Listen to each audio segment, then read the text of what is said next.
Olá, graça e paz, tudo bem? Tudo certo aí com você? Deus te abençoe. Bem, vamos à palavra de hoje. Vamos ler Mateus, no capítulo 20. Mateus, capítulo 20, a partir do verso 29, diz assim: Saindo eles de Jericó, uma grande multidão seguiu Jesus.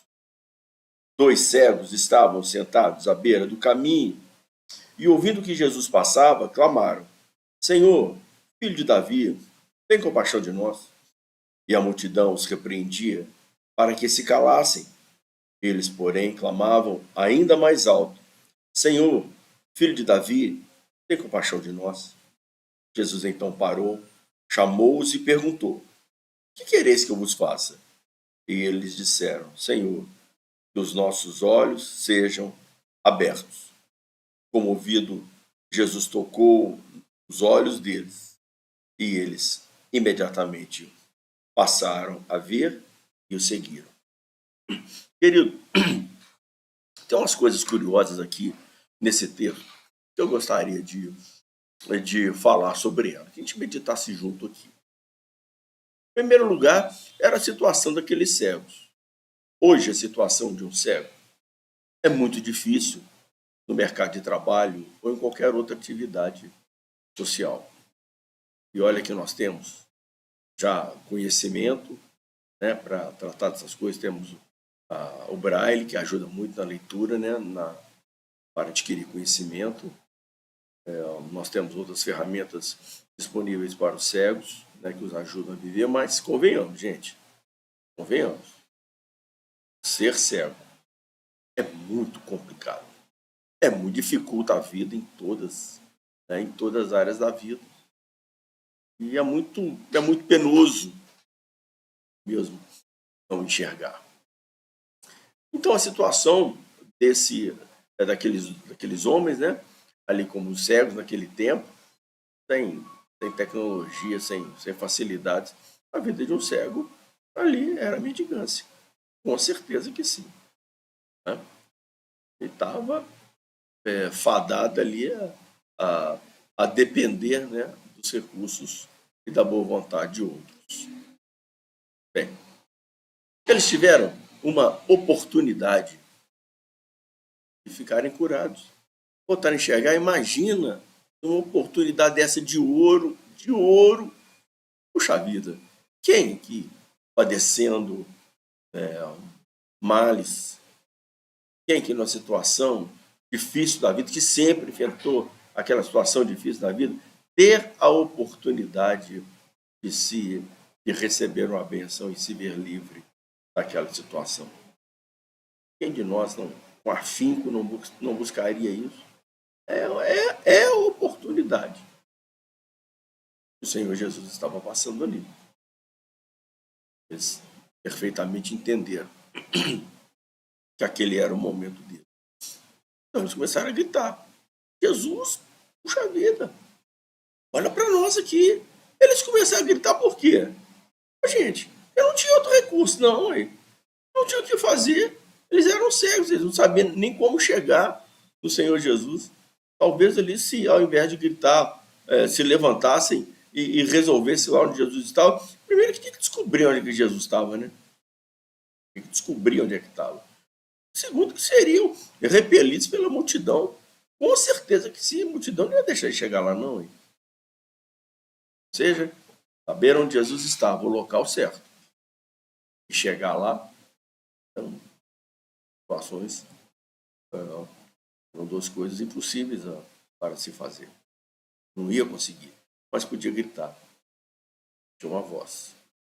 E o que há de curioso aqui, que eu acho muito curioso nessa história, é que eles, na oportunidade de vida deles, precisando ali a chance da vida, encontrar uma multidão, tantão de gente, para dizer para ele: ô fulano, cala a boca, por favor, cala a boca. Gente, olha só. O que aqueles homens fizeram? Gritaram mais alto. Não pode ser assim não. Então aqui nessa história, no princípio aqui, dessa nossa consideração, já temos algumas coisas aqui muito importantes a serem analisadas, porque o contexto não mudou. A natureza das coisas não mudaram.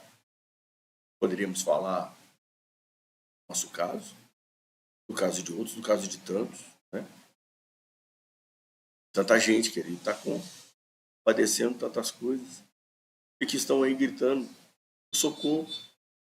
Nós que somos de igrejas históricas, é muito fácil para nós a crítica de pessoas ali que procuram o Senhor Jesus em tantos lugares, tantas igrejas, e você olha aquilo ali e fala, gente, como é que tem condição um negócio dele? Às vezes houve uma pregação, assim, que a gente fala, meu Deus, que teologia é essa, né? Onde é que esse pessoal arruma essas coisas? É claro que percebemos, né, ali por parte lá dos sacerdotes ali, não, um despreparo muito grande, uma falta de conhecimento muito grande, mas estão ali. E aquelas pessoas que estão buscando, muitas vezes, entrando por essas portas aí, mesmo, estão gritando por Jesus. Gritando por Jesus. E muitas vezes, querido, essas igrejas, era a tábua de salvação de muita gente. Me lembro muito bem que eu estava indo até para a igreja, né? E ali parei. Esse caso já é de muitos anos passados. Mas eu estava indo ali para a igreja e o sinal fechou. Eu olhei assim para uma desses lugares, uma dessas igrejas. E ali, nossa, que negócio de mau gosto ali. E duas muletas pregadas em X, pregadas na parede, umas luzes verdes, vermelhas, assim. Nossa, mas que troço horroroso. Que troço de mau gosto. O negócio, mas eu conhecia famoso aqui em Belo Horizonte, né? O ministério do pastor lá, né? Eu sabia, cara, camarada, nada a ver, né? Mas de repente eu olhei para aquela igreja ali, para aquele lugar ali, uma pessoa sentada, sozinha, cabeça baixa. Não estava vendo celebração alguma, né? Parece que estava esperando ali começar o início ali da reunião.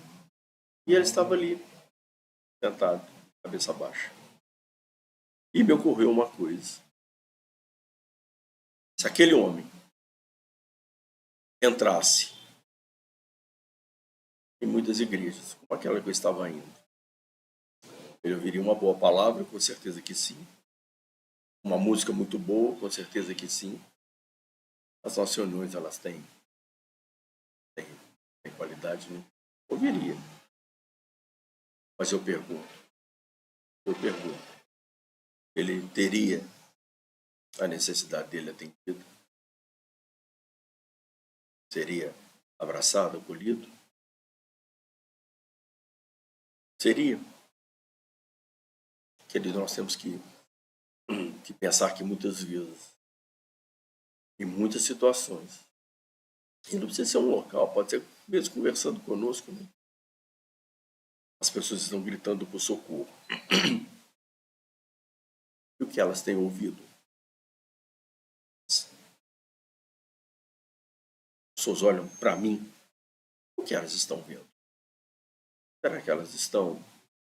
Será que eu sou uma dessas pessoas que vai levá-las ao conhecimento do Senhor Jesus? Que vai levar ao atendimento da necessidade espiritual desta pessoa? Ou será que ela vai ouvir de mim? Cala a boca. Você está incomodando. Porque, na verdade, querido, o que quer dizer aquele grito daqueles cegos ali, a multidão falando com ele, cala a boca, significa que ele estava incomodando. Incomoda. Assim como tantos lugares que a gente condena, critica, nos incomoda. Então, isso aí tem que fechar. Isso tem que acabar. Aí eles fazem assim, eles fazem diferente, eles fazem outra coisa. Isso não tem o menor propósito de ser. Querido, não tem o menor propósito de ser para nós. Para nós. Mas quantas vezes e quantas pessoas têm atendido a necessidade dos outros? Em quantos lugares que essas pessoas têm podido serem ouvidos. A questão. É mesmo? Nós, irmãos, nós não. É certo que nós não somos o Senhor Jesus para curar cegos, para fazer isso, fazer aquilo, fazer outra coisa, fazer um montão de coisa. Né? O Senhor Jesus faz essas coisas através de nós.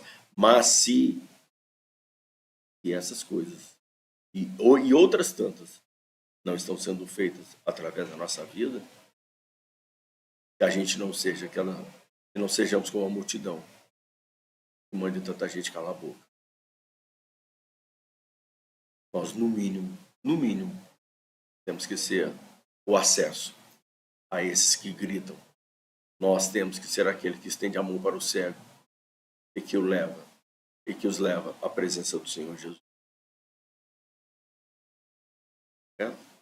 Porque certamente alguém o levou à presença do Senhor Jesus. Então, querido, nós muitas vezes estamos tão equivocados na nossa postura de vida, achar que as coisas têm que caminhar, que as coisas do Senhor, né? Estamos falando de coisas do Senhor aqui. As coisas do Senhor têm que caminhar de acordo com a nossa vez, com a nossa doutrina, com a nossa voz. Então, querido, muitas vezes a nossa parte é levar os famintos, é levar os necessitados, é levar tanta gente que está gritando até a presença do Senhor. O que me chamou a atenção também nesse texto foi que me faz pensar também, muitas vezes essas pessoas que necessitam serem ajudadas para chegar na presença do Senhor, talvez não seja nenhum estranho, não. Talvez seja aqueles que estão na nossa casa. Não é mesmo? Talvez você esteja uma irmã, um irmão sofrendo aí, você não está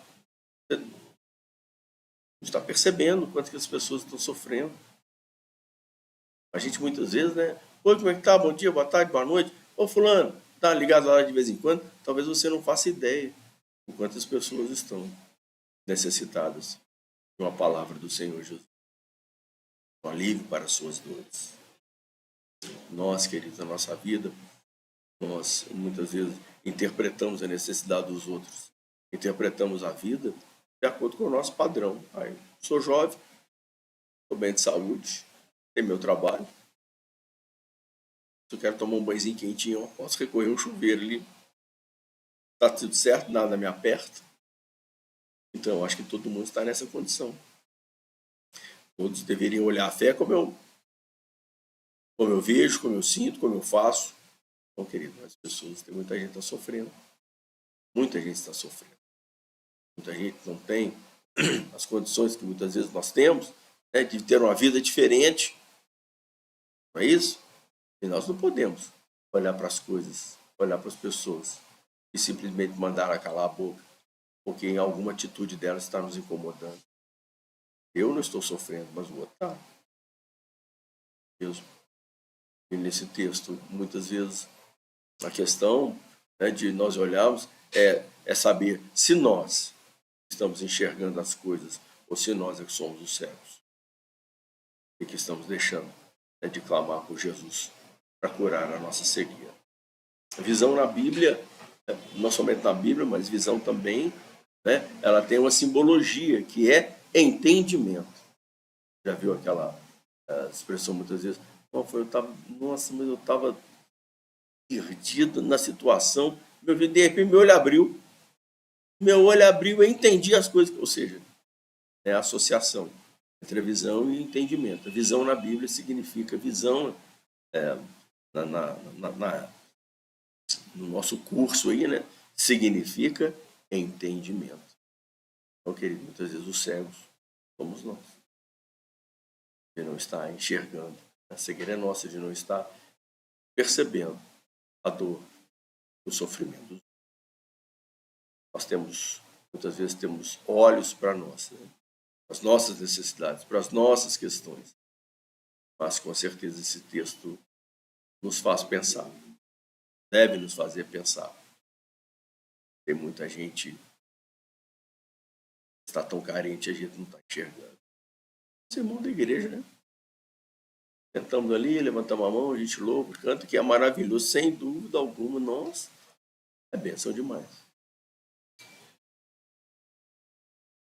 casa de Deus, pode ter tanta gente sofrendo e que está precisando da nossa ajuda para nos achegar diante do Senhor. Essa palavra de hoje, ela deve nos fazer meditar nas várias posições que nós vamos assumindo, né, diante desse texto aqui. Nós podemos ser a multidão que está oprimindo, está mandando, né? Está mandando os outros calar a boca aí. Tanta gente que não está nos incomodando na igreja, querendo deixar de lado porque está nos incomodando. Temos que assumir a postura daqueles que estão cegos, precisando de um socorro do Senhor. E nesta parte eu ainda não falei, entro nela agora. Querido, esses homens, eles clamaram. E aumentaram a voz diante de tantas discórdias, diante de tantas coisas ruins que eles estavam ouvindo dos outros, e eles permaneceram clamando, levantando a voz, clamando por Jesus, pela cura no Senhor. E nos deve fazer também pensar, querido, né?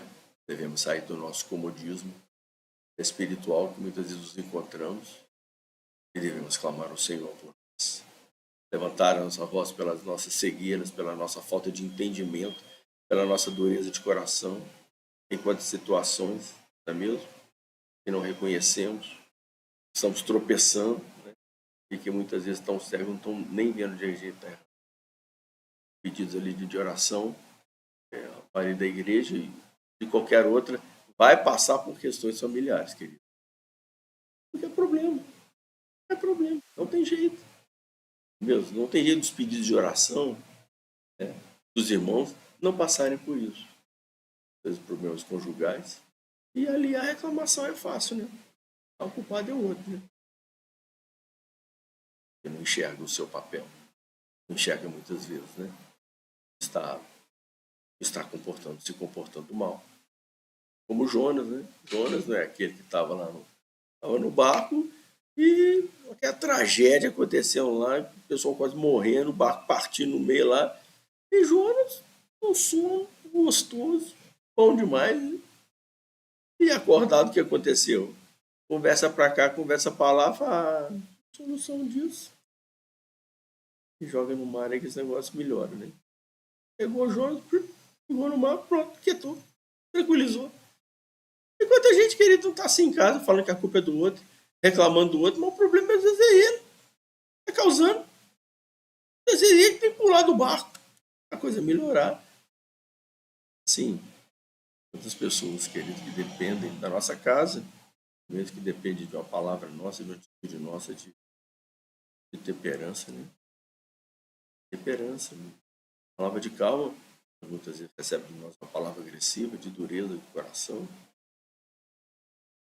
Eu vejo a minha própria questão, a minha própria vida aqui, né? Com a minha mãe. Se você não sabe, a minha mãe é uma senhora de 95 anos e ela tem as atitudes de uma senhora de 95 anos. Aí. Adulto de 95 anos, querido, é igual criança, não. Aí. Criança é assim, tem que tomar banho, você pega ela e coloca debaixo do chuveiro, na bacinha lá, né? Coloca lá e dá o banho nela. Adulto não é assim. Ela tá precisando tomar banho, pode falar, não, tô não. Não vou tomar não. Ah, depois eu tomo. É assim, você precisa usar isso para acontecer aquilo, então a gente vai. Não, você não tá, eu tô bem assim. Adulto, idoso, é isso aí. Mesmo. Mas, se eu sou uma pessoa, se nós formos, né, cegos, o que acontece? A gente tem as reações próprias que a cegueira provoca no irado, levanta a voz muitas vezes, né? Quer fazer o outro entender. Mas e quando a gente enxerga espiritualmente, o que a gente vê? A gente olha para a pessoa, vê as necessidades dela, vê as necessidades da pessoa, a gente olha com olhar de ternura, né? Vai aparecer o que fazer? Não, não vai não. A gente vai saber o que fazer? Não, não vai não. Não tem nada meio que fazer não, é temperança. A vida vai nos ensinando essas coisas, né, querido? E a solução para as coisas é a nossa calma. Essa ajuda. A solução é a nossa compaixão. É isso? Então, esse texto ele é rico porque ele nos coloca nas várias situações que esse texto oferece. Se estamos no sentido necessitado, querendo saber, precisando entender tantas coisas, estamos com a nossa vida indigesta, estamos aí com embrolho em nossas vidas. Passamos então como cegos. Vamos clamar pelo Senhor Jesus. Já vamos gritar. Senhor Jesus, cura a minha cegueira, cura a minha falta de entendimento, cura da minha ignorância. Senhor, cura de uma vida, Senhor, doente. Me cura, Senhor. Bem, vamos orar? Pai querido, eu agradeço o Senhor por essa palavra, eu agradeço o Senhor, Senhor, porque em todo tempo o Senhor tem cuidado de nós. Sim, como que na nossa vida, ó Pai, necessitamos da cura para tantas coisas, Senhor, que nós não enxergamos. Da nossa cegueira em tantas áreas, Senhor. Na cegueira, Senhor, quantos, Senhor, estão cegos, ó Pai, porque não estão percebidos, e não estão apercebidos, ó Deus, da importância da Tua igreja. Quantos, Senhor, estão cegos, Senhor, endurecendo o coração para os outros, para a esposa, para os filhos, desatentos, Senhor. Quantos, Senhor, deveriam ser mais inclinados ao cuidado dos outros, estão cegos, Senhor, olhando para si mesmos. Pai, mas nós essa noite rogamos, pedimos, clamamos e lemos aqui nesse texto, meu Pai, a importância de clamar pelo Senhor. Sim, Pai, nós clamamos pelo Senhor nessa noite. Olha para nós e cura a nossa vida. Por outro lado, Senhor, não nos deixe, Senhor, entrar, Senhor, sempre estamos no meio da multidão, nós que deveríamos estar ajudando as pessoas se achegarem até a Ti, nós estamos gritando, tentando, Senhor, fazê-las calar, porque muitos comportamentos, muitas coisas que nós vemos nos outros, nos incomoda e queremos aquilo. Pai, dá-nos graça, Senhor. Dá-nos graça, Senhor. Sermos pessoas que enxergam, gente que tem entendimento e que pega na mão de tanta gente que está aí gritando, Pai, e os levar, Senhor, à Tua presença. É que nos pedimos nessa noite, Senhor, para a Tua bênção. Em nome de Jesus. Amém. Valeu. Deus te abençoe. Não importa qual a posição que você está. Nesse momento da sua vida, nós temos o Senhor Jesus.